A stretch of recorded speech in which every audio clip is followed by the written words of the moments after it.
दोस्तों स्वागत है आपका आपके अपने favourite YouTube channel 3 little tutor में। दोस्तों हमारे चैनल पर आपको केंद्रीय विद्यालय एडमिशन से जुड़ी सभी महत्वपूर्ण जानकारियां वीडियोस के माध्यम से टाइम टू टाइम दी जाती हैं। दोस्तों जैसे कि हमने अपने पिछले वीडियो में आपको जानकारी दी है कि 27 मार्च 2023 यानी कि आज सुबह 10 बजे से देश भर के सभी केंद्रीय विद्यालयों में एडमिशन के लिए क्लास 1 में ऑनलाइन एडमिशन एप्लीकेशन फॉर्म भरे जाएंगे। तो दोस्तों आज की इस वीडियो में आपको एक बच्चे का ऑनलाइन एप्लीकेशन फॉर्म भर के दिखाऊंगा, उसी तरीके से आपको एप्लीकेशन फॉर्म भरना है। इस वीडियो की मदद से आप ये जान सकते हैं कि कैसे आपको प्रायोरिटी कैटेगरी चूज करना है, कैसे कास्ट कैटेगरी चूज करना है, कैसे डॉक्यूमेंट अपलोड करना है। पूरा एप्लीकेशन फॉर्म भरने का प्रोसेस में आपको एक बच्चे का फॉर्म लाइव भर के दिखाऊंगा। तो चलिए दोस्तों स्टार्ट करते हैं। इसके लिए सबसे पहले आपको अपना मोबाइल फ़ोन उठाना है। अगर आप अपना फॉर्म खुद से भरना चाहते हैं तो अपना मोबाइल फ़ोन उठाइए, उसके बाद आप प्ले स्टोर पर चले जाइए। प्ले स्टोर पर आपको KVS का जो ऑफिशियल ऐप है वो आपको डाउनलोड करना होगा। आपको सर्च वाले बॉक्स में कुछ सर्च करना है, मैं आपको बता दूँ। ये जो आपका सर्च वाला बॉक्स है यहाँ पर आपको सर्च करना होगा। यहाँ पर आप डालिए KVS ऑनलाइन एडमिशन। उसके बाद दोस्तों आप देख सकते हैं यहाँ पर जो पहला वाला आएगा KVS ऑनलाइन एडमिशन 23-24, आप यहाँ पर देख सकते हैं। यहाँ पर लिखा आ रहा है KVS ऑनलाइन एडमिशन 23-24। इसको आपको क्लिक कर लेना है और इसको आपको इंस्टॉल कर लेना है। दोस्तों कुछ टाइम लगेगा। ये एप्लीकेशन जो KVS का है, ये क्लास 1 में ऑनलाइन एडमिशन के लिए एप्लीकेशन KVS यानी कि केंद्रीय विद्यालय संगठन द्वारा लॉन्च किया गया है। तो आप देख सकते हैं आपके सामने ये डाउनलोड हो रहा है, तो इसको आप डाउनलोड कर लीजिए। हमारा जो एप्लीकेशन है वो यहाँ पर डाउनलोड हो गया है। तो आप देख सकते हैं KVS एडमिशन के नाम से एप्लीकेशन है। यहाँ पर ऐसे लोगो बनकर आ जाएगा KVS का। इसको आप ओपन कर लीजिए। फर्स्ट टाइम आप इसको ओपन करते हैं तो ये आपसे परमिशन मांगेगा, इसको अलाउ कर दीजिएगा। उसके बाद दोस्तों ये लोडिंग करने लगेगा। आप देख सकते हैं यहाँ पर लिख कर भी आ गया है। यहाँ पर आपको साफ साफ दिख रहा होगा कि यह पोर्टल विशेष रूप से शैक्षणिक सत्र 23-24 में भारत के केंद्रीय विद्यालयों में कक्षा 1 में प्रवेश के लिए है। तो दोस्तों आपने बिल्कुल सही एप्लीकेशन लोड किया है। अगर आपने इसको लोड किया है तो ये पहली बार लोड होने में थोड़ा सा टाइम लेता है दोस्तों, तो आप बिल्कुल भी ना परेशान हो कि कोई दिक्कत है, ये थोड़ा सा लोड होगा। तो थोड़ी देर आप जो है इंतज़ार कर सकते हैं,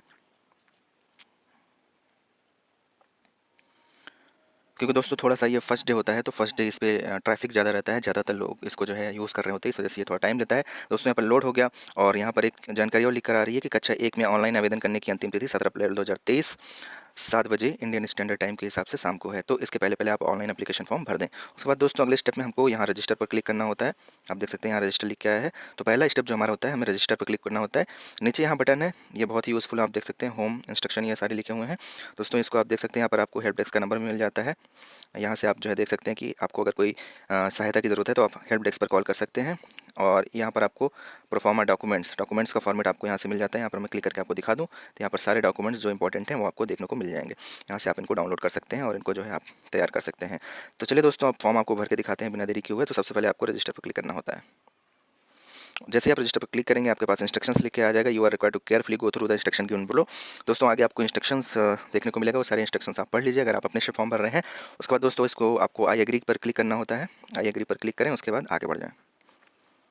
दोस्तों जैसे हम आई एग्री पर क्लिक करते हैं यहाँ पर सारे इंस्ट्रक्शंस लिख कर आ जाते हैं। ये पॉइंट वाइज सारे इंस्ट्रक्शंस लिखे हुए हैं। ये सारे इंस्ट्रक्शंस आप पढ़ लें अगर खुद से फॉर्म भर रहे हैं। दोस्तों अगर आप हिंदी में इंस्ट्रक्शंस पढ़ना चाहते हैं तो यहाँ पर एक ऑप्शन है, यहाँ से आप इस ऐप को हिंदी में भी चेंज कर सकते हैं। जैसे कि मैं आपको चेंज करके दिखा दूँ। यहाँ पर जैसे ही हम क्लिक करते हैं तो आप देख सकते हैं कि ये सारा का सारा जो यहाँ पर इंस्ट्रक्शंस दिखा हुआ था ये सारा जो है वो हिंदी में चेंज हो गया। उसके बाद दोस्तों मैं इंग्लिश में ही फॉर्म आपको भर के दिखाऊंगा। इसके लिए मैं इसको चेंज कर ले रहा हूँ। उसके बाद दोस्तों यहाँ पर आपको डिक्लेरेशन पर क्लिक करना होता है। ये जो छोटा सा बॉक्स आपको दिख रहा है यहाँ पर आपको क्लिक करना होगा। यहाँ पर आपको टिक कर दीजिए। जैसे कि मैंने टिक कर दिया, आप देख सकते हैं प्रोसीड वाला जो बटन था वो ऑरेंज कलर से हाईलाइट हो गया। आप प्रोसीड पर क्लिक करेंगे। अब दोस्तों यहाँ पर आपको इंग्लिश में सारी जानकारी भरनी है। तो पहला आप यहाँ पर कुछ इंस्ट्रक्शन लिखे हुए हैं, इसको आप पढ़ लीजिए कि जो भी आप इन्फॉर्मेशन भरेंगे वो सिर्फ इंग्लिश में ही भरेंगे, हिंदी में नहीं भरना है आपको। यहाँ पर ऑप्शन आ रहे हैं हिंदी वाले, लेकिन आपको हिंदी में नहीं भरना है। उसके बाद दोस्तों information entered here can not be modified after submitting. यहाँ पर जो भी जानकारी आप भरेंगे इन सब बॉक्सेस में, यहाँ पर जो भी जानकारी आप भरेंगे इनको आप जो है बाद में बदल नहीं सकते, इसलिए सावधानीपूर्वक आप जो है सारी जानकारी इन बॉक्सेस में भरें। दोस्तों आगे बढ़ते हैं। सबसे पहले first name of the child, यहाँ पर बच्चे का पहला नाम आपको भरना है। तो चलिए मैं बच्चे का पहला नाम भर देता हूँ यहाँ पर। और बच्चे का अगर मिडिल नेम है यानी कि मध्य नाम अगर है तो आप भरिए, नहीं है तो कोई बात नहीं, इसको आप खाली छोड़ सकते हैं। तो मेरे बच्चे का है, मैंने यहाँ पर भर दिया। और उसके बाद यहाँ पर last name of the child आपको भरना है इस वाले बॉक्स में। तो यहाँ पर मैं इसका लास्ट नेम भर दे रहा हूँ। इसी तरीके से आपको अपने बच्चे का नाम भरना है। दोस्तों अगर बच्चा डिफरेंटली एबल कैटेगरी में है यानी कि दिव्यांग श्रेणी में है तो यस पर क्लिक करें। अगर दिव्यांग श्रेणी में नहीं है तो नो पर क्लिक करें। तो मेरा बच्चा दिव्यांग की श्रेणी में नहीं है तो मैं यहाँ पर नो पर क्लिक कर देता हूँ। अब दोस्तों बहुत इंपॉर्टेंट है, बच्चे की डेट ऑफ बर्थ आपको इस वाले बॉक्स में भरनी है। डेट ऑफ बर्थ यानी कि बच्चे की जन्म तिथि जो कि बच्चे के बर्थ सर्टिफिकेट पर मेंशन्ड है, वही डेट ऑफ बर्थ आपको यहाँ पर डालनी है। तो चलिए यहाँ पर डालते हैं। तो आप देख सकते हैं मैं आपको यहाँ पर एक इंपॉर्टेंट बात बताऊँगा। जैसे बहुत सारे लोगों का सवाल होता है कि हमारा बच्चा जो है उसकी जो उम्र है वो इतनी है तो क्या वो एलिजिबल है। तो आप यहाँ पर देख सकते हैं यहाँ पर सिर्फ 3 ईयर दिखा रहा है। जैसे कि 2015 यानी कि जो बच्चे साल 2015 में पैदा हुए हैं वो एलिजिबल हैं, हैं। जो 2016 में हैं पैदा हुए हैं वो एलिजिबल हैं, जो 2017 में पैदा हुए हैं वो एलिजिबल हैं। इन्हीं 3 साल में पैदा हुए जो बच्चे हैं वो एलिजिबल हैं क्लास 1 में एडमिशन के लिए इस बार। इसके अलावा अगर आपका बच्चा 2014 में पैदा हुआ है या 2018 में पैदा हुआ है या उससे ऊपर या उससे नीचे, तो वो एलिजिबल नहीं होगा। तो इस तरीके से बच्चे की जो डेट ऑफ बर्थ है वो आप सेलेक्ट कर लीजिए। तो मेरे बच्चे की जो डेट ऑफ बर्थ है वो 15 सितंबर 2016 है, तो मैंने यहाँ पर सेलेक्ट कर लिया है 15 सितंबर 2016। ये मेरे बच्चे की डेट ऑफ बर्थ है। यहाँ पर आप अपने बच्चे की डेट ऑफ बर्थ सेलेक्ट करेंगे बच्चे के जन्म प्रमाण पत्र के हिसाब से। उसके बाद दोस्तों अगला जो स्टेप है आप यहाँ पर देख सकते हैं, लिख कर आ रहा है, is the child seeking admission of a child of केंद्रीय विद्यालय संगठन एम्प्लॉय। यानी कि जो जिस बच्चे का एडमिशन के लिए आप फॉर्म भर रहे हैं, जो बच्चा है वो केंद्रीय विद्यालय संगठन के एम्प्लॉय का बच्चा है। अगर ये आपके लिए एप्लीकेबल है तो यहाँ पर आप सेलेक्ट करिएगा child of working KVS employ. अगर नहीं है तो आप यहाँ पर नॉट एप्लीकेबल सेलेक्ट करेंगे। तो ज़्यादातर केस में नॉट एप्लीकेबल ही आता है, क्योंकि जिस बच्चे का हम फॉर्म भर रहे हैं उसके माता पिता जो है वो केंद्रीय विद्यालय संगठन का एम्प्लॉय नहीं है। इस तरीके से अब अगले स्टेप में यहाँ पर आपको ईमेल आईडी भरनी है दोस्तों। इस वाले बॉक्स में एक वैलिड ईमेल आईडी होनी चाहिए, जैसे कि मैंने पहले भी बताया, जो एक्टिव होनी चाहिए। इससे केंद्रीय विद्यालय संगठन एडमिशन से रिलेटेड जो क्वेरी होगी वो आपसे यहाँ पर करेगा। तो मेरे बच्चे का जो ईमेल आईडी है वो मैंने यहाँ पर पुट कर दिया। इस तरीके से आपको ईमेल आईडी पुट करना है। अगले स्टेप में आपको यहाँ पर अपना फ़ोन नंबर डालना है। इस वाले बॉक्स में ऐसा फ़ोन नंबर डालिएगा जो वैलिड हो, जो चल रहा हो, इंडियन सिम कार्ड होना चाहिए, और यहाँ पर आपको अपना फ़ोन नंबर डाल देना है। उसके बाद दोस्तों अगले स्टेप में ये कैप्चा कोड आप देख रहे हैं, जैसे ये यहाँ पर जो इस एस बड़े में है यानी कि कैपिटल में है, के बड़े में है, कैपिटल में है, वाई स्मॉल में है, जे स्मॉल में है, एल कैपिटल में है, जी स्मॉल में है। तो सेम ऐसे ही जैसे कैपिटल और स्मॉल में है आपको इस वाले डिब्बे में भर देना है, इस वाले बॉक्स में भर देना है। तो दोस्तों आगे बढ़ते हैं और आपको यहाँ पर मैं अपना फ़ोन नंबर डाल दूँगा। उसके बाद यहाँ पर मैं कैप्चा कोड आपको डाल के दिखा दे रहा हूँ। सिक्योरिटी पर्पज़ से मैं अपना फ़ोन नंबर यहाँ पर हाइड करूँगा दोस्तों, तो लेकिन आपको यहाँ पर अपना फ़ोन नंबर सही से भरना है। ये सारी जानकारी यहाँ पर फ़ोन नंबर भरने के बाद आपको यहाँ रजिस्टर पर क्लिक कर देना होता है। दोस्तों जैसे ही आप रजिस्टर पर क्लिक करते हैं आपका जो रजिस्ट्रेशन है वो सक्सेसफुली कंप्लीट हो जाएगा। तो आपने एक स्टेप, रजिस्ट्रेशन का स्टेप वो है ऑनलाइन एप्लीकेशन फॉर्म का, उसको आपने कंप्लीट कर लिया है। अगले स्टेप में आपको एक लॉगिन कोड प्राप्त होगा। जैसे ही आपका रजिस्ट्रेशन सक्सेसफुल होता है तो आपको एक लॉगिन कोड प्राप्त होगा, आपके मोबाइल पे भी मैसेज आएगा, और आपको यहाँ पर OTP डालना होगा। जैसे आप रजिस्टर क्लिक करते हैं आपके मोबाइल नंबर पर एक OTP जाएगा। OTP डालने के बाद आपका जो रजिस्ट्रेशन है वो सक्सेसफुल हो जाएगा और आपका एक लॉगिन कोड जनरेट हो जाएगा। आप उसका स्क्रीनशॉट लेकर रख लीजिएगा। और दोस्तों आगे जो है वो लॉगिन कोड आपको काम आएगा ये पूरा फॉर्म कंप्लीट करने में। आगे अभी फॉर्म भरने में 5 स्टेप और हैं। बहुत सारे लोग सिर्फ रजिस्ट्रेशन करके छोड़ देते हैं, आगे जो 5 स्टेप हैं वो कंप्लीट नहीं करते हैं। तो ऐसे में आपका ऑनलाइन एप्लीकेशन फॉर्म भरा हुआ नहीं माना जाएगा और एडमिशन के लिए नहीं कंसिडर किया जाएगा। तो दोस्तों चलिए आगे बढ़ते हैं और रजिस्ट्रेशन कंप्लीट करते हैं। मेरे मोबाइल नंबर पर एक OTP गया है, यहाँ पर मैसेज भी लिख कर आ रहा है और आपके सामने यहाँ पर देख भी सकते हैं आप, यहाँ पर OTP आया। तो ये OTP मैं यहाँ इस बॉक्स में डाल दूँगा।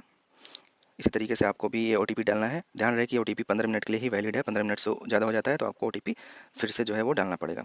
तो यहाँ पर आप देख सकते हैं कि KVS की तरफ से आ गया है OTP 212503। तो 212503 यहाँ पर मैंने डाल दिया। उसके बाद दोस्तों ये जो कैप्चा कोड है आपको सेम ऐसे ही कैप्चा कोड इस वाले बॉक्स में भर देना है। तो मैं यहाँ पर फिल कर दे रहा हूँ।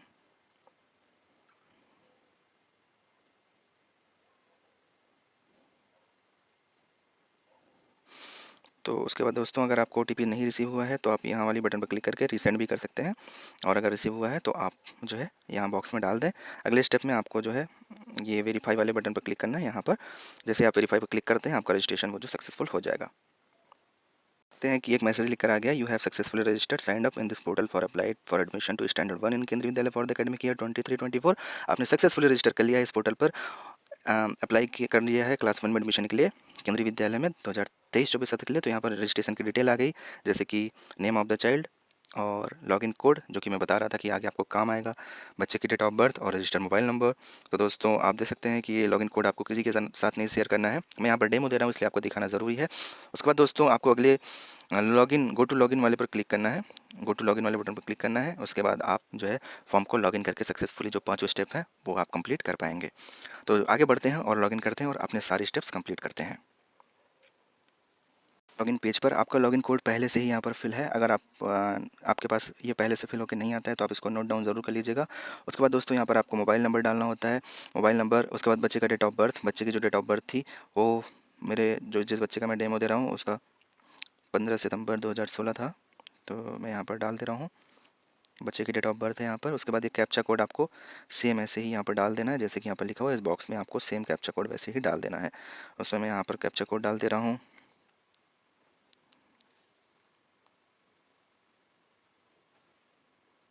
अगले स्टेप में आपको दोस्तों यहाँ लॉगिन पर क्लिक करना होता है, आपका फॉर्म जो है वो लॉगिन हो जाएगा।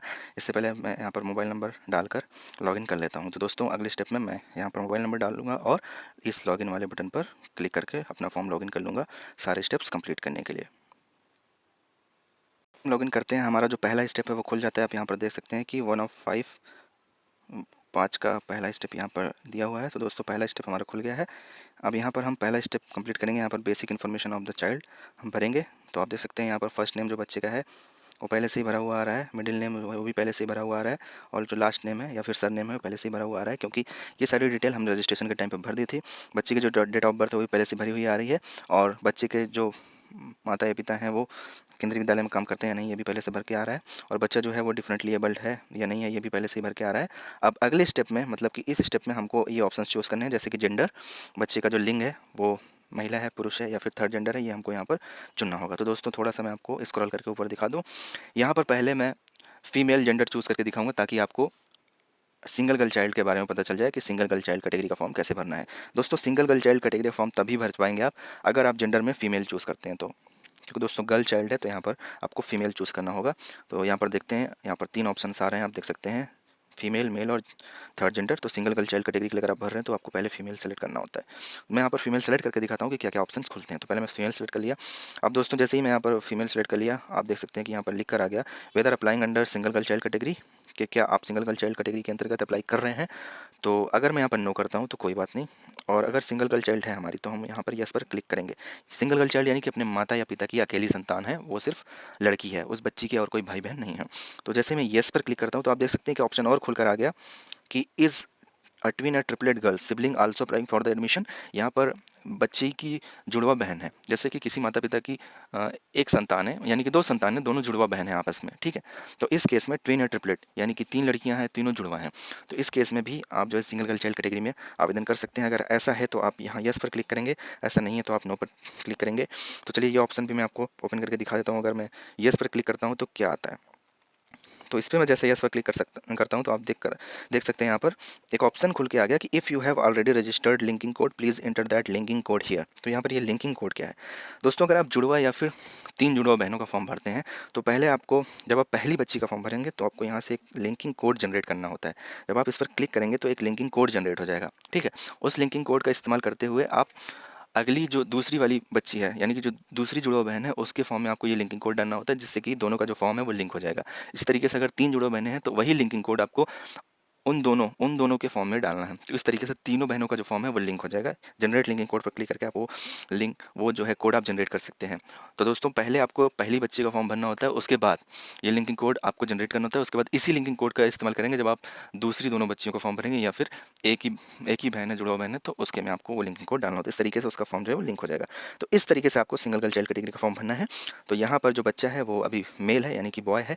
तो मैं सिर्फ आपको डेमो दिखाने के लिए ये सारे ऑप्शंस खोला था। तो पहले मैं यहाँ पर नो टिक करता हूँ, फिर मैं यहाँ पर नो टिक करता हूँ। आप देख रहे हैं कि ऑप्शंस चले गए। उसके बाद दोस्तों फीमेल की जगह मैं यहाँ पर मेल सेलेक्ट कर लेता हूँ, ठीक। अब आप देख सकते हैं कि वो सिंगल गर्ल चाइल्ड कैटेगरी वाला ऑप्शन चला गया। अब आगे हमको कास्ट कैटेगरी चुनना है। कास्ट कैटेगरी बहुत ध्यान से चुनेंगे, जो आपकी कास्ट है, अगर वो SC ST general OBC creamy layer या फिर OBC नॉन क्रीमिलियर कैटेगरी में आती है और उससे रिलेटेड सर्टिफिकेट आपके पास है, तभी आप ये सेलेक्ट करें। जैसे कि आप यहाँ पर ऑप्शंस देख सकते हैं, ऑप्शंस में आ रहा है general, OBC creamy layer, OBC non creamy layer, SC और ST। तो इससे रिलेटेड सर्टिफिकेट है, अगर कास्ट सर्टिफिकेट है तभी आप सेलेक्ट करें। तो यहाँ पर जो बच्चा है वो OBC नॉन क्रीमिलियर में आता है, तो मैंने OBC नॉन क्रीमिलियर यहाँ पर सेलेक्ट कर लिया। तो दोस्तों आपकी जानकारी के लिए एक बात और बता दूँ, अगर यहाँ पर आप जनरल हैं और OBC क्रीमिलियर हैं, इन दोनों कैटेगरी को सिलेक्ट करते हैं, तो आपका जो एप्लीकेशन फॉर्म है वो RT की कैटेगरी में नहीं जाएगा। इन सबको छोड़ के अगर आप इन तीनों कैटेगरी में आते हैं और आगे डिस्टेंस का जो क्राइटेरिया है वो फॉलो करते हैं, तो आपका जो फॉर्म है वो ऑटोमेटिकली RT कैटेगरी में चला जाएगा। अगर आप जनरल से हैं और आप इन दोनों ग्रुप में आते हैं, अगर आप यहाँ पर जनरल सेलेक्ट करते हैं, जैसे कि आप यहाँ पर जनरल हैं, ठीक, और आप इन दोनों ग्रुप में से किसी एक में आते हैं, या तो इसमें में से या तो इसमें में से, ठीक है, इन दोनों ग्रुप में से कोई एक सेलेक्ट करते हैं, तो आगे अगर आप डिस्टेंस का क्राइटेरिया फॉलो करते हैं तो आपका जो फॉर्म है वो ऑटोमेटिकली जो है वो RT की कैटेगरी में चला जाएगा, अगर आप जनरल हैं या फिर OBC क्रीमिलियर हैं तो भी। इस तरीके से दोस्तों आपको ये करना है। तो अभी मैं यहाँ पर ओबीसी नॉन क्रीमिलियर है बच्चा, और बच्चा जो है वो do not belong to low income group का है। लेकिन आपकी जानकारी के लिए, क्योंकि मैं यहाँ पर डेमो दे रहा हूँ, तो ये दोनों ऑप्शंस में खोल के दिखाऊंगा कि अगर आप इन सब पर क्लिक करते हैं तो क्या होता है। पहले पे अगर टिक करते हैं तो कोई दिक्कत नहीं है, दूसरे पे जैसे आप टिक करते हैं तो आप देख सकते हैं कि यहाँ पर ऑप्शंस खुल के आ गए। आपको ईडब्ल्यूएस या बीपीएल सर्टिफिकेट नंबर यहाँ पर बनना होता है, EWS BPL certificate date of issue कब ये बना, और EWS BPL certificate issuing authority किसने इसको इशू किया है, जैसे कि एसडीएम, तहसीलदार, म्यूनसिपलिटी, कमेटी का हेड, इस तरीके से आपको यहाँ पर लिखना होता है। तो दोस्तों जैसे ही आप यहाँ पर टिक करते हैं तो यहाँ पर सर्टिफिकेट नंबर आपके पास होगा, आप यहाँ पर सर्टिफिकेट नंबर वो आप भर दीजिए। उसके बाद दोस्तों किस डेट को बना है तो आप डेट यहाँ पर सिलेक्ट कर सकते हैं, जैसे कि मैं डेमो के तौर पर सिलेक्ट कर ले रहा हूँ। इसको किसने बनाया है तो आप यहाँ पर डाल सकते हैं तहसीलदार, या जो भी आपके सर्टिफिकेट पर मेंशन होगा वो आप यहाँ पर डाल सकते हैं। सेम इसी तरीके से अगर आप बिलो पॉवर्टी लाइन चूज करते हैं तो भी आपको ये सारी डिटेल्स देनी होती हैं। आप अपने सर्टिफिकेट के आधार पर ये डिटेल्स इसमें भर सकते हैं कि नंबर क्या है, कब बना और इसको किसने बनाया है। ठीक है, इस तरीके से आपको ये डिटेल्स यहाँ पर देनी होती हैं। तो दोस्तों यहाँ पर मैं do not belong to low income group select कर रहा हूँ। उसके बाद बच्चे का जो ब्लड ग्रुप है वो यहाँ पर भरना होता है। दोस्तों ये मैंडेटरी फील्ड नहीं है। मैंडेटरी फील्ड क्या होती है मैं आपको बता दूँ। जैसे कि आप देख सकते हैं यहाँ पर, यहाँ इस फील्ड के आगे स्टार लगा हुआ है, इस फील्ड के आगे स्टार लगा हुआ है, इस फील्ड के आगे और इस फील्ड के आगे, मतलब ये सारे चीज़ें आपको सेलेक्ट करनी ही हैं, ये सारी चीज़ें आपको भरनी ही हैं। लेकिन आप यहाँ पर देख सकते हैं यहाँ पर कोई भी स्टार नहीं लगा हुआ है ब्लड ग्रुप वाले में, तो मतलब आप इसको छोड़ भी सकते हैं, ये ज़रूरी नहीं है। तो दोस्तों अगर आपके पास बच्चे का ब्लड ग्रुप है तो आप यहाँ पर मेंशन कर दीजिए जो भी बच्चे का ब्लड ग्रुप है, जो हॉस्पिटल के रिकॉर्ड से सही हो वो आप यहाँ पर सेलेक्ट कर सकते हैं, जो भी एप्लीकेबल हो। अगर नहीं है आपके पास तो आप इसको ब्लैंक छोड़ सकते हैं, कोई ज़रूरी नहीं है इसको भरना। यहाँ पर मैं इसको ब्लैंक छोड़ रहा हूँ। उसके बाद दोस्तों इतना कंप्लीट करने के बाद आपको सेव वाले बटन पर क्लिक करना है। फॉर्म को आपको सेव करते हुए चलना है। तो अब हम इसको सेव पर क्लिक करते हैं और आगे बढ़ते हैं। आप देख रहे हैं दोस्तों यहाँ पर सेव सक्सेसफुल हो गया हमारा। आप देख सकते हैं यहाँ पर लिख कर आ गया successful, your data has been saved successfully locally as well as on the online admission server, यानी कि आपका जो डेटा है वो ऑनलाइन एडमिशन सर्वर पर और लोकली भी सेव हो चुका है। अब अगर यहाँ पर कोई दिक्कत हो जाती है, आप जो है फॉर्म भरना बंद भी कर देते हैं, तो इतना फॉर्म आपका वो है सेव रहेगा। बढ़ते हैं अगले स्टेप पे। अगले स्टेप में आप दोस्तों देख सकते हैं कि जो डिटेल्स हैं वो शो होने लगी। यहाँ पर लॉगिन कोड आ गया, लास्ट सेव हमने फॉर्म को कब किया था वो भी बता रहा है। उसके बाद दोस्तों यहाँ पर एक इंस्ट्रक्शन लिखा हुआ है कि title, full name, nationality, residential city, residential address, country of residence, state of residence, city are mandatory for at least one parents. किसी एक माता पिता का आपको ये सारी डिटेल्स भरनी जरूरी है। तो मैं जल्दी से सेलेक्ट कर लेता हूँ। तो सबसे पहले मैं मदर की डिटेल भरूंगा। तो मदर, देखिए यहाँ पर टाइटल सेलेक्ट करना होता है मिसेज। अगर बच्चे की माता जी दुर्भाग्यवश इस दुनिया में नहीं तो आप जो है लेट ऑप्शन सेलेक्ट करेंगे, अदरवाइज आप जो है मिसेज सेलेक्ट करेंगे। तो दोस्तों मैं यहाँ पर मिसेज सेलेक्ट कर लेता हूँ। फुल नेम मदर का जो है वो मैं यहाँ पर डाल देता हूँ। आपको इस तरीके से बच्चे की मदर का नाम यहाँ पर डालना है। उसके बाद दोस्तों अगले वाले में बच्चे की जो नेशनलिटी है, बच्चे की माँ की जो नेशनलिटी है, अगर इंडियन है तो इंडियन, अदर्स हैं तो अदर्स। इसी तरीके से यहाँ पर पूछ रहे हैं कि आप जो है मदर का जो रेजिडेंशियल एड्रेस है, यानी कि माँ का जो एड्रेस है वो फादर वाले एड्रेस में कॉपी करना चाहते हैं। तो अगर दोनों लोग का एड्रेस सेम है, ज़्यादातर केस में सेम होता है, तो आप यस पर क्लिक कर सकते हैं। अगर सेम नहीं है तो आप नो पर क्लिक कर दीजिए। तो मेरे केस में दोनों का एड्रेस सेम है तो मैं यस पर क्लिक कर दिया। बच्चे की माता जी कहाँ पर निवास करती हैं, किस कंट्री में, तो इंडिया में, इंडिया है तो इंडिया डाल दीजिए। अगर बाहर कहीं रहती हैं किसी दूसरे देश में तो आप अदर्स डाल सकते हैं। उसके बाद यहाँ पर आपको राज्य यानी कि स्टेट चुनना है। तो यहाँ पर बच्चे की माता जी हैं जो वो उत्तर प्रदेश की निवासी हैं, तो मैं उत्तर प्रदेश चुन ले रहा हूँ। सिटी जो है वो यहाँ पर प्रयागराज प्रयागराज है, तो मैंने यहाँ पर प्रयागराज सेलेक्ट कर लिया। और यहाँ पर आपको अपना पूरा एड्रेस डालना है। जो भी एड्रेस यहाँ पर डालेंगे उससे रिलेटेड एड्रेस प्रूफ आपके पास होना चाहिए। तो दोस्तों मैं यहाँ पर डाल दे रहा हूँ जॉर्ज टाउन, इलाहाबाद। ये जो है बच्चे की मदर का और रेजिडेंशियल एड्रेस है। और क्योंकि इलाहाबाद का नाम अब प्रयागराज हो गया है तो मैं ब्रैकेट में प्रयागराज भी डाल दे रहा हूँ। और आपको पिन कोड यहाँ पर डाल देना है। इसी तरीके से आप यहाँ पर भी पिन कोड डाल दीजिए। क्योंकि मैं डेमो दे रहा हूँ तो मैंने पिन कोड डाल दिया। टेलीफोन नंबर अगर है तो आप जो है डाल सकते हैं, नहीं है तो कोई बात नहीं। यहाँ पर आपको बच्चे की मदर का telephone number, personal mobile number अगर है तो डाल सकते हैं। पर्सनल ईमेल एड्रेस अगर कुछ है तो आप डाल सकते हैं। इसी तरीके से बच्चे की माता जी क्या काम करती हैं, हाउस वाइफ हैं, तो आप यहाँ पर हाउस वाइफ डाल दीजिए। या फिर किसी बच्चे की मदर सरकारी नौकरी में है, जॉब वगैरह करती हैं, तो क्या करती हैं वो आपको यहाँ पर डालना है। उसके बाद कहाँ पर करती हैं वो आपको यहाँ पर डालना है। तो जैसे इस बच्चे की मदर जो है वो हाउस वाइफ है और घर पर ही रहती हैं, तो मैंने ऑक्यूपेशन हाउस वाइफ और ऑर्गेनाइजेशन में हाउस डाल दिया है। इसी तरीके से फादर की सारी डिटेल यहाँ पर भरनी है। अगर बच्चे के पिता जो है वो जीवित हैं तो यहाँ पर मिस्टर सेलेक्ट करना है। दुर्भाग्यवश उनकी मृत्यु हो चुकी है तो लेट सेलेक्ट करना है। तो इस तरीके से यहाँ पर मैंने मिस्टर सेलेक्ट कर लिया है। बच्चे के फादर का फुल नेम, इसी तरीके से आगे उनकी नेशनलिटी क्या है, इंडियन है, कंट्री ऑफ रेजिडेंस इंडिया है, ये तो मदर के एड्रेस से ही कॉपी हो गया। आप देख सकते हैं ये भरने की ज़रूरत आपको नहीं है। पर्सनल मोबाइल नंबर फादर का अगर है तो आप डाल सकते हैं। पर्सनल ईमेल एड्रेस अगर फादर का है तो आप डाल सकते हैं। ये सब जानकारी डालना ज़रूरी नहीं है। आप देख सकते हैं यहाँ पर स्टार नहीं लगा हुआ है, डालना चाहें तो डालें, नहीं डालना चाहें तो कोई बात नहीं। अब यहाँ पर जैसे मैं एग्जाम्पल के तौर पर बच्चे के जो फादर हैं वो गवर्नमेंट टीचर हैं, तो मैंने यहाँ पर गवर्नमेंट टीचर डाल दिया। कहाँ पर है तो मैंने यहाँ पर केंद्रीय विद्यालय या फिर जो भी किसी भी स्कूल में, मान लीजिए बेसिक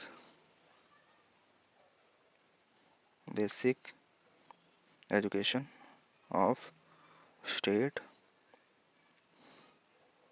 बोर्ड, इस तरीके से आपको डाल देना है जो भी एप्लीकेबल हो। ये मैं डेमो दे रहा हूँ तो इस तरह से मैंने डाल दिया, आपके लिए जो एप्लीकेबल हो आप वो डाल दीजिए। तो इस तरीके से आपको सारी डिटेल्स यहाँ पर डाल देनी है। उसके बाद दोस्तों सेव पर क्लिक कर देना है। तो मैं यहाँ पर सेव पर क्लिक कर दिया। आप देख सकते हैं यहाँ पर लिख कर आ गया कि आपका जो डेटा है वो सेव हो गया है। आप यहाँ पर देख सकते हैं ऐसी प्रॉब्लम आपके साथ भी आ सकती है कि आपका इंटरनेट बंद हो जाए या फिर जो है नेट ही ना चले। तो इस केस में जो है वो इस तरह का मैसेज आ सकता है। तो इससे आप बिल्कुल भी ना घबराएं, जितना आपने फॉर्म भरा है वो आपका सेव्ड है। ओके पर क्लिक करना है। आपको एक बार फिर से ट्राई करना है और फिर से सेव करना है। ओके पर क्लिक करिए। तो चलिए अब हम चलते हैं अपने नेक्स्ट पर।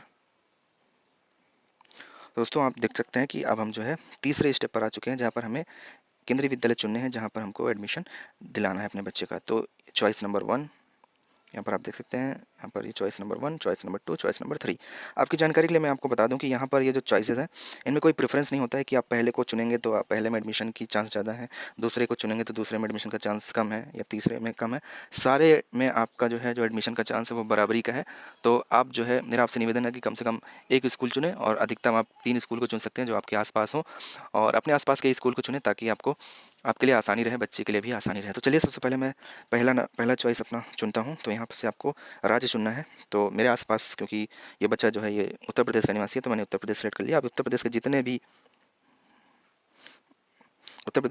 भी केंद्रीय विद्यालय हैं वो यहाँ पर सब दिखने लगे हैं। तो दोस्तों मैं एग्जांपल के तौर पर कोई भी एक मैं चुन लेता हूँ, जैसे केवी नोएडा शिफ्ट 1। आपकी जानकारी के लिए बता दूँ यहाँ पर ऐसे 2 केंद्रीय विद्यालय आएंगे। जैसे आप देख सकते हैं कि शिफ्ट 1 शिफ्ट 2 दोनों केंद्रीय विद्यालय का नाम सेम है लेकिन शिफ्ट अलग अलग है। तो एडमिशन के पॉइंट ऑफ व्यू से ये दोनों केंद्रीय विद्यालय अलग अलग माने जाएंगे। आप दोनों केंद्रीय विद्यालय में शिफ्ट 1 और शिफ्ट 2 दोनों में अप्लाई कर सकते हैं, लेकिन आपको अलग अलग चॉइसेस देनी होती हैं। तो इस तरीके से आप जो है कर सकते हैं। जैसे कि आपके पास में एक ही केंद्रीय विद्यालय है, ठीक है, और वहाँ पर 2 शिफ्ट हैं, शिफ्ट 1 और शिफ्ट 2। तो आप पहले चॉइस में शिफ्ट 1 सेलेक्ट कर सकते हैं, दूसरे चॉइस में शिफ्ट 2 भी सेलेक्ट कर सकते हैं। दोनों में एडमिशन की पॉसिबिलिटी आपके लिए बराबर है। तो मैं केवी नोएडा शिफ्ट 1 यहाँ पर सेलेक्ट कर ले रहा हूँ। अब दोस्तों जैसे ही मैंने यहाँ पर केवी नोएडा शिफ्ट 1 सेलेक्ट किया तो स्कूल के बारे में जो जानकारी है वो यहाँ पर शो होने लगी। आप देख सकते हैं यहाँ पर लिख कर आ गया कि ये जो स्कूल की कैटेगरी है सिविल है, रीजन आगरा है, इसको जो स्पॉन्सर कर रहा है नोएडा अथॉरिटी, और ये जो इसका लोकेशन है वो अर्बन है। आप चाहें तो इसको मैप पे भी व्यू कर सकते हैं कि ये कहाँ पर पड़ता है। इसी तरीके से दोस्तों अब यहाँ पर आप देख सकते हैं, यहाँ पर distance of school from residence in kilometre, ये इसलिए पूछ रहा है ताकि आपका जो फॉर्म है वो आरटी कैटेगरी में चला जाए। दोस्तों यहाँ पर ये जो 2 ऑप्शन है, लेस देन और equal to 5 kilometre, more than 5 kilometre, ये जो मैं डिस्टेंस का क्राइटेरिया बता रहा था आरटी एडमिशन के लिए, ये वही है। वहाँ पर अगर आपने जैसे कि मैंने वहाँ पर OBC non creamy layer select किया है, तो अगर यहाँ पर मैं डिस्टेंस के क्राइटेरिया को फॉलो करता हूँ यानी कि लेस देन और इक्वल टू 5 किलोमीटर पर क्लिक करता हूँ, आप देख सकते हैं यहाँ पर ऑटोमेटिकली करा गया you are eligible for admission under RT in this school as per KVS admission guideline. और इसी तरीके से अगर मैं यहाँ पर मोर देन 5 किलोमीटर क्लिक करता हूँ तो आप देख सकते हैं यहाँ पर मैसेज करा गया कि you are not eligible for admission under RT in this school as per KVS admission guideline. भले ही आप जो है वो डिसएडवांटेज कैटेगरी या फिर वीकर सेक्शन में आ रहा हूँ, इससे कोई मतलब नहीं है। वहाँ पे जैसे कि ओबीसी नॉन क्रीमी लेयर वो जो है डिसएडवांटेज कैटेगरी में आता है, लेकिन फिर भी आप देख सकते हैं कि यहाँ पर आरटी के लिए एलिजिबल नहीं है अगर डिस्टेंस के क्राइटेरिया को फॉलो नहीं करता है, 5 किलोमीटर से ज़्यादा है तो। इसलिए दोस्तों 5 किलोमीटर के अंडर में रहे, इसलिए मैं आपको सजेस्ट कर रहा हूँ कि अपने आसपास के ही केंद्रीय विद्यालय को सिलेक्ट करें। अगर आप सरकारी नौकरी में नहीं है तो आपके लिए आरटी में फॉर्म भरना बहुत ज़्यादा इंपॉर्टेंट है, क्योंकि आरटी में आपके एडमिशन की जो पॉसिबिलिटी है वो बहुत ज़्यादा होती है। इसी तरीके से दोस्तों आप यहाँ पर अब आपको जो है ये सिलेक्ट करना है कि आपकी जो सर्विस प्रायोरिटी कैटेगरी है वो क्या है। तो यहाँ पर एक ऑप्शन आ रहा है कि क्या आपको हेल्प चाहिए सर्विस प्रायोरिटी कैटेगरी चूज़ करने में। जैसे कि बच्चे के माता पिता फॉर्म भरे तो उनको समझ में नहीं आता है कभी कभी कि हम सर्विस प्रायोरिटी कैटेगरी कौन सी चूज़ करें। यहाँ पर आप देख सकते हैं कि 5 कैटेगरीज डिफाइन की हुई हैं, इनके बारे में मैंने डिटेल वीडियो बनाया, आप पिछली वीडियोज़ भी चेक कर सकते हैं इसको सिलेक्ट करने से पहले। अदरवाइज़ आप यहाँ पर एक हेल्प टूल है, ये टूल भी आप इस्तेमाल कर सकते हैं। ये टूल है जो कि पूछ रहा है कि आपको हेल्प चाहिए, तो इसके ज़रिए आप प्रायोरिटी कैटेगरी सेलेक्ट कर सकते हैं। तो चलिए आपको दिखाते हैं कि टूल कैसे काम करता है। तो जैसे कि आपको समझ में नहीं आ रहा है कि हमारी प्रायोरिटी कैटेगरी क्या होगी, तो आप येस पर टिक करेंगे।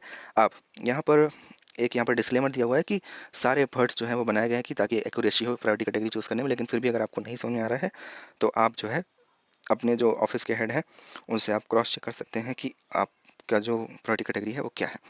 दोस्तों यहाँ पर आप देख सकते हैं कि पहला ऑप्शन जो है वहाँ पर आपको ये बताना है कि employer of the parent grand parent, यानी कि बच्चे के जो माता पिता या दादा दादी नाना नानी कहाँ काम करते हैं और अभी उनका एम्प्लॉयमेंट स्टेटस क्या है, जैसे कि काम कर रहे हैं या रिटायर हो रहे हैं, वो आपको सेलेक्ट करना है। सेलेक्ट करके दिखाता हूँ आपको, और एक एग्जांपल देकर दिखाऊंगा तब ज़्यादा क्लियर होगा।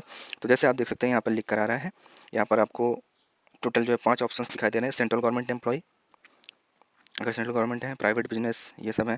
तो ज़्यादातर कैटेगरी जो होती है प्राइवेट बिजनेस की होती है या फिर गवर्नमेंट की होती है। तो आप देख सकते हैं यहाँ पर जैसे एग्जांपल के तौर पर लिख कर भी आ रहा है स्टेट गवर्नमेंट एम्प्लॉय हैं तो ESI, यूपी पुलिस, इस तरीके का प्राइवेट बिजनेस है, एम्प्लॉयज़ हैं, फार्मर्स हैं। तो ये तो मैं आपको एक बार जो है स्टेट गवर्नमेंट एम्प्लॉय का दिखा देता हूँ। स्टेट गवर्नमेंट एम्प्लॉय मैंने सेलेक्ट कर लिया।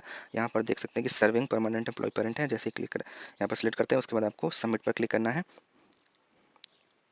दोस्तों अब हम जैसे ही सबमिट पर क्लिक करते हैं आप देख सकते हैं यहाँ जो प्रायोरिटी थी वो ऑटोमेटिक यहाँ पर 3 सेलेक्ट हो गई। ठीक, इसी तरीके से मैं एक एग्जांपल और आपको लेके दिखाता हूँ ताकि आपको ज़्यादा क्लियर हो जाए। पहले नो करता हूँ फिर यस करता हूँ। अब यहाँ पर मान लीजिए हम प्राइवेट जॉब कर लिए, यहाँ पर NA जैसे ही चूज़ करें सबमिट पर क्लिक करें, आप देख सकते हैं कि जो प्रायोरिटी है वो ऑटोमेटिक यहाँ पर 5 सेलेक्ट हो गई है। इस तरीके से आप इसकी हेल्प ले सकते हैं। अगर आपको पता है कि आपकी सर्विस प्रायोरिटी कैटेगरी क्या है तो आप ऑटोमेटिक जो है वो चूज़ कर सकते हैं। अब दोस्तों आगे यहाँ पर एक ऑप्शन और आ रहा है कि जो बच्चे के माता पिता या फिर बच्चे के दादा दादी नाना नानी जो हैं वो सर्विस प्रायोरिटी कैटेगरी 1, अगर ये Kendriya Vidyalaya IHL institute of higher learning या फिर प्रोजेक्ट सेक्टर का स्कूल है तो वहाँ पर सर्विस कैटेगरी और ट्रांसफर्स को भी कंसिडर किया जाता है एडमिशन के लिए। अगर ऐसा कुछ है तो आप इसको सेलेक्ट कर सकते हैं, अगर नहीं है तो आप नॉट एप्लीकेबल पर सेलेक्ट कर सकते हैं। क्योंकि ये जो केंद्रीय विद्यालय है ये इंस्टीट्यूट ऑफ हायर लर्निंग या फिर प्रोजेक्ट सेक्टर का स्कूल नहीं है, ये नोएडा अथॉरिटी का स्कूल है, इसलिए यहाँ पर नॉट एप्लीकेबल का ही ऑप्शन आ रहा है। तो इसको आप नॉट एप्लीकेबल सेलेक्ट कर लीजिए। मैंने यहाँ पर नॉट एप्लीकेबल सेलेक्ट कर लिया। उसके बाद दोस्तों अगले स्टेप में आपको यहाँ पर सेव पर क्लिक करना है। फॉर्म आप सेव करते हुए चलें, मैंने सेव पर क्लिक कर दिया है। पहला जो है वो चॉइस यहाँ पर डाल दिया है KV नोएडा शिफ्ट 1। इसी तरीके से आपको दूसरा चॉइस भी डालना है, जैसे कि मैंने इसमें आपको बताया। तो दूसरे चॉइस में भी आप आसपास के केंद्रीय विद्यालय को चुन सकते हैं, आपकी मर्जी है जिसमें आप लेना चाहें उसमें एडमिशन करवाना चाहें वो चूज़ कर सकते हैं। तो मैं आसपास का ही चुनूँगा, तो मैंने यहाँ पर दूसरे में KV नोएडा शिफ्ट 2 का डाल दिया है, क्योंकि हमारे आसपास जो है वो KV नोएडा शिफ्ट 2 ही है, KV नोएडा ही है, तो इस वजह से मैंने यहाँ पर डाल दिया है। आप चाहें तो कोई भी सिलेक्ट कर सकते हैं जो आपके हिसाब से सही हो।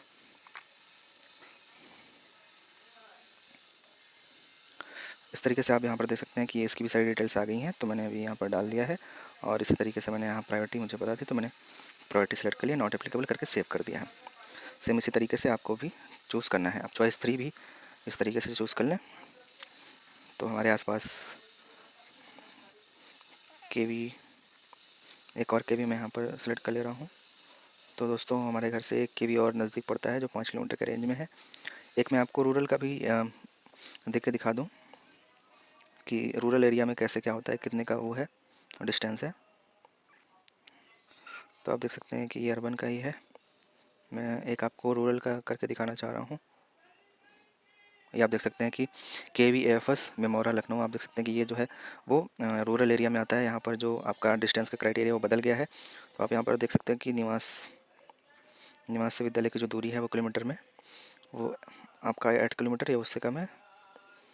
तो आप देख सकते हैं कि लेस देन और इक्वल टू 8 किलोमीटर यहाँ पर आ रहा है, मोर देन 8 किलोमीटर। तो रूरल के लिए जो ये क्राइटेरिया वो बदल जाती है। तो यहाँ पर जैसे ही आप सेलेक्ट करते हैं लेस देन, तो आपका RT के लिए एलिजिबल हो जाएगा।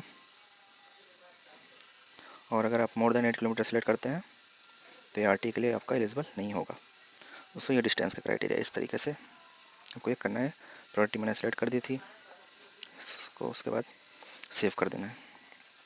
तो यहाँ पर मैंने तीनों केंद्रीय विद्यालय का चुनाव कर लिया है। अब दोस्तों सेव करते हैं और उसके बाद अगले स्टेप पर चलते हैं। अब जो हमारा अगला स्टेप है ये हमारा जो है वो डॉक्यूमेंट अपलोड का स्टेप है। दोस्तों इस स्टेप में हमको डॉक्यूमेंट अपलोड करना होता है। आप यहाँ पर देख सकते हैं कि मैंने पाँचवें स्टेप के मैं चौथे स्टेप पर पहुँच चुका हूँ।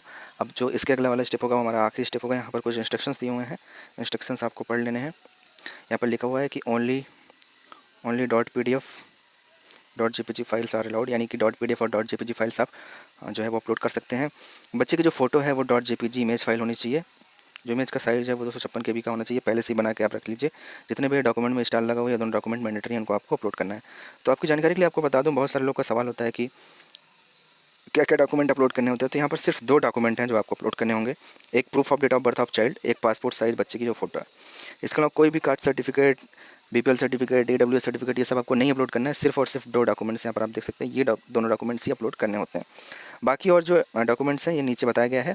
वो जो है एडमिशन के टाइम पर आपको अगर बच्चे का नाम आ जाता है केंद्रीय विद्यालय में, तो केंद्रीय विद्यालय के हिसाब से आप देख सकते हैं कि ये डॉक्यूमेंट्स आपको देने होते हैं।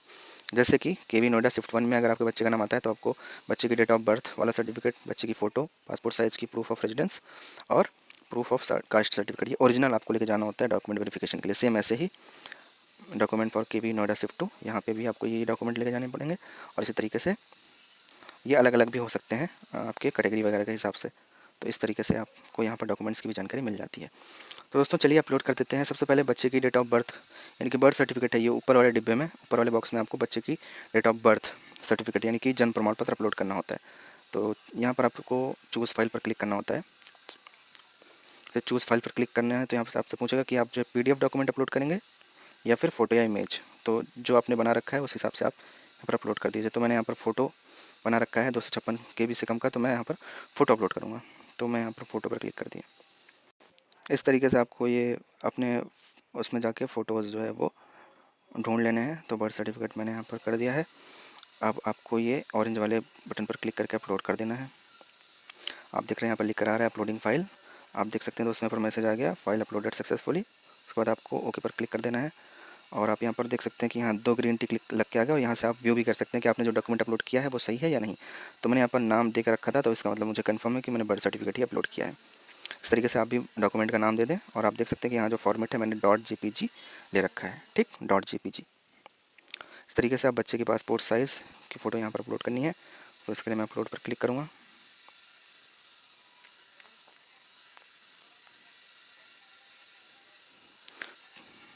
और यहाँ पर बच्चे की जो फ़ोटो है मैं यहाँ पर कर दिया।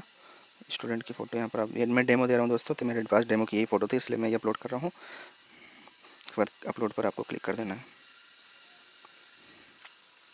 आप देख सकते हैं यहाँ पर मैसेज लिख कर आ गया, फाइल अपलोडेड सक्सेसफुली। तो आपको ओके पर क्लिक करना है। आप यहाँ पर देख सकते हैं कि 2 ग्रीन टिक लग गया। इसका मतलब हमारी जो फ़ोटो है वो जो है अपलोड हो गई है। अगर आप गलती से गलत फ़ोटो अपलोड कर देते हैं तो आपको यहाँ अपडेट पर क्लिक करके आप इसको चेंज भी कर सकते हैं। दोस्तों हमारा ये जो डॉक्यूमेंट है ये अपलोड हो गया है। अब हम चलते हैं अगले पे। जो हमारा अगला स्टेप होता है, इसमें डिक्लेरेशन देना होता है मदर या फादर को कि हमने जो भी यहाँ पर जानकारी दी है सब सही है, कोई भी चीज़ें यहाँ पर छुपाया नहीं गया है, कोई भी गलत सर्टिफिकेशन नहीं है, कुछ भी गलत नहीं है। अगर ऐसा कुछ होता है तो हमारे बच्चे का जो एडमिशन है वो कैंसिल कर दिया जाए। इसको आप पढ़ लीजिएगा अच्छे से। पढ़ने के बाद आपको यहाँ पर टिक करना होता है इस वाले बॉक्स में। इस पर आप क्लिक कर दीजिए, इस पर टिक लग जाएगा। जैसे इस पर टिक लग जाता है उसके बाद दोस्तों आपको सेव वाले बटन पर करके सेव कर लेना है। दोस्तों आप देख सकते हैं कि आपका जो फॉर्म है वो सेव हो गया है। ओके पर क्लिक कर दीजिए। अगले स्टेप में आपको यहाँ पर प्रीव्यू ज़रूर लेना है। प्रीव्यू में आप देख सकेंगे कि आपने जो जानकारियाँ भरी हैं वो सही हैं या नहीं है। दोस्तों प्रीव्यू देखना आपको बहुत ज़्यादा ज़रूरी है। उसमें आपको पता चल जाएगा कहीं आपने कुछ गलत तो नहीं भरा, तो आप प्रीवियस पर क्लिक करके बैक में जाके जानकारी सही कर सकते हैं। एक बार आपने सबमिट एप्लीकेशन यहाँ पर क्लिक कर दिया तो आपका जो फॉर्म है वो फिर सही नहीं होगा, कोई भी गलती हो गई वो सुधारी नहीं जा सकती। अभी आप देख सकते हैं कि जो सबमिट बटन वाला एप्लीकेशन है ये ग्रे कलर में है, ये अभी क्लिक नहीं होगा जब तक आप प्रीव्यू नहीं ले लेते हैं। तो दोस्तों चलिए आप प्रीव्यू करके फॉर्म को देख लेते हैं। देखते हैं कि एप्लीकेशन का प्रीव्यू यहाँ पर आपको सारा कुछ दिखा रहा है। इसको आप बहुत ध्यान से एक एक चीज़ चेक कर लीजिए, कहीं कुछ गलत तो नहीं हो गया है। ये सारी चीज़ें आप यहाँ पर देख सकते हैं कि आपने स्कूल कौन सा चुना हुआ है, क्या आपने सेलेक्ट किया है, ये सारी चीज़ आप यहाँ पर चेक कर सकते हैं। तो प्रीव्यू देखना बेहद ज़रूरी है। प्रीव्यू आप ज़रूर देखिए और ताकि आपको ये पता रहे कि अगर आपसे कोई गलती हुई है तो पीछे जाकर आपको उसको सुधार दें। उसके बाद एक बार आपने सारा जो है वो चेक कर लिया डिटेल्स, आपको लग रहा है कि सारा कुछ सही है, उसके बाद आपको बैक में जाना है। अब आप देख सकते हैं कि यहाँ पर जो ये सबमिट एप्लीकेशन वाला फॉर्म जो ग्रे कलर में था अब ये ऑरेंज कलर में हो गया, मतलब अब आप अपने फॉर्म को सबमिट कर सकते हैं। तो दोस्तों आगे बढ़ते हैं और फॉर्म को सबमिट करते हैं। तो दोस्तों जैसे आप इस पर क्लिक करेंगे यहाँ पर लिखकर आ जाएगा are you sure want to submit this application. अगर आप सबमिट करना चाहते हैं तो आपको यस सबमिट पर क्लिक करना है। अगर कुछ आप सुधार करना चाहते हैं तो नो थैंक्स पे करके आपको पीछे जाना है और सुधार कर लेना है। दोस्तों मैं इस बच्चे का फॉर्म जो है वो सबमिट कर रहा हूँ, तो मैं यस सबमिट पर क्लिक कर दिया। अब दोस्तों हमारे फ़ोन पर एक OTP जाएगा, तो यहाँ पर मैं OTP का वेट कर रहा हूँ। आप देख सकते हैं यहाँ पर OTP आ गया, तो मैं OTP यहाँ पर डाल दे रहा हूँ। इसी तरीके से आपको भी OTP डालना है। वेरीफाई OTP पर क्लिक कर देना है। आप देख सकते हैं यहाँ पर लिख कर आ गया you successfully submitted the form, यानी कि अब हमारा फॉर्म जो है वो सक्सेसफुली सबमिट हो गया है। हमारा फॉर्म जो है केंद्रीय विद्यालय में क्लास 1 में एडमिशन के लिए सक्सेसफुली भर गया है। ओके पर क्लिक करना है। आपको व्यू सबमिटेड एप्लीकेशन फॉर्म पर क्लिक करना है और उसके बाद इसका प्रिंट आउट लेके रखना है। और दोस्तों इस पेज का आपको स्क्रीनशॉट भी लेके रखना है। इस पेज का पूरे का आपको स्क्रीनशॉट भी लेकर रखना है। ये जो एप्लीकेशन सबमिशन नंबर ये बहुत ज़्यादा इंपॉर्टेंट है। इसका जो है आप आप जो है स्क्रीनशॉट लेकर रखिए और व्यू सबमिटेड एप्लीकेशन करके उसको आप पीडीएफ जो है सेव कर लीजिए या फिर प्रिंट आउट निकलवा लीजिए। तो दोस्तों इस तरीके से आपको एप्लीकेशन फॉर्म भरना है। अभी भी अगर आपको कोई चीज़ नहीं समझ में आई हो तो आप नीचे कमेंट बॉक्स में कमेंट करके पूछ सकते हैं। हमारे इंस्टाग्राम पर मैसेज करके पूछ सकते हैं। इंस्टाग्राम पर कॉल भी कर सकते हैं, आप हमें कॉल करके पूछ सकते हैं। और फेसबुक पर भी आप मैसेज कर सकते हैं। दोस्तों कमेंट बॉक्स में कमेंट करके पूछ सकते हैं, हम आपके कमेंट का रिप्लाई भी ज़रूर करेंगे। तो दोस्तों मिलते हैं अपने अगले वीडियो में, तब तक के लिए बाय बाय, टेक केयर। और मैं भगवान से प्रार्थना करता हूँ कि जितने भी बच्चे फॉर्म भरें सबका एडमिशन हो जाए केंद्रीय विद्यालयों में, ताकि बच्चों का जो भविष्य हो उज्जवल हो। तो मिलते हैं अपने अगले वीडियो में, तब तक के लिए इजाज़त दीजिए। बाय बाय, टेक केयर, जय हिंद।